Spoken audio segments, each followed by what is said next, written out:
Hello, അപ്പം ഉണ്ടല്ലോ മാങ്ങാക്കാലമായി കഴിഞ്ഞാൽ ഈ ഒരൊറ്റ സാധനം മതിയിട്ട് ഒരു പറ ചോറിനാൻ വേണ്ടിയിട്ട്. ഒരു പറ അല്ലെങ്കിൽ ഒരു കിണ്ണം ചോറെങ്കിലും നമുക്കിത് വെച്ചിട്ട് കഴിക്കാട്ടെ.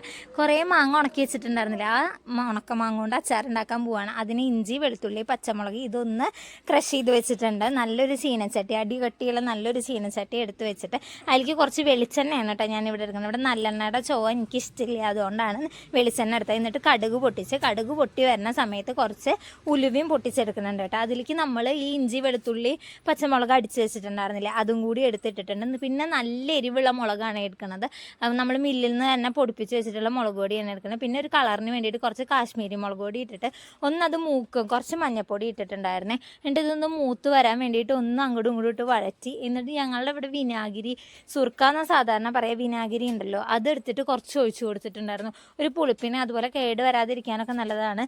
എന്നിട്ട് അതൊന്ന് തിളച്ച് വരുന്ന സമയത്ത് നമ്മൾ ഈ ഇട്ട് വെച്ചിട്ടുള്ള അടമാങ്ങ ഉണ്ടല്ലോ, ഉണക്കമാങ്ങ, അതിട്ട് കൊടുക്കുന്നുണ്ട് കേട്ടോ. അതൊന്നും ഇങ്ങനെ നന്നായി ആ ഉപ്പും മുളകൊക്കെ ഒന്ന് പിടിച്ചു എന്ന് കാണുമ്പോൾ കുറച്ച് അച്ചാർ പൊടി ഇട്ട് കൊടുത്തിട്ടുണ്ടായിരുന്നു. പിന്നെ കായപ്പൊടി ഉണ്ടല്ലോ, കായം വേണമെങ്കിൽ വറുത്തിട്ട് ഒന്ന് പൊടിയാക്കിയിട്ട് ഇട്ട് കൊടുക്കാം. ഇതുപോലെ പൊടിയായിട്ട് കിട്ടും, അതും ഒന്ന് ഇട്ട് കൊടുക്കാം.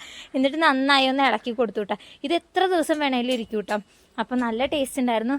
ഉണ്ടാക്കാത്തവരൊന്നും ഉണ്ടാക്കി നോക്കൂ കേട്ടോ. അപ്പം ഇന്നത്തെ വീഡിയോ ഇത്രയേ ഉള്ളൂ. ബായ്.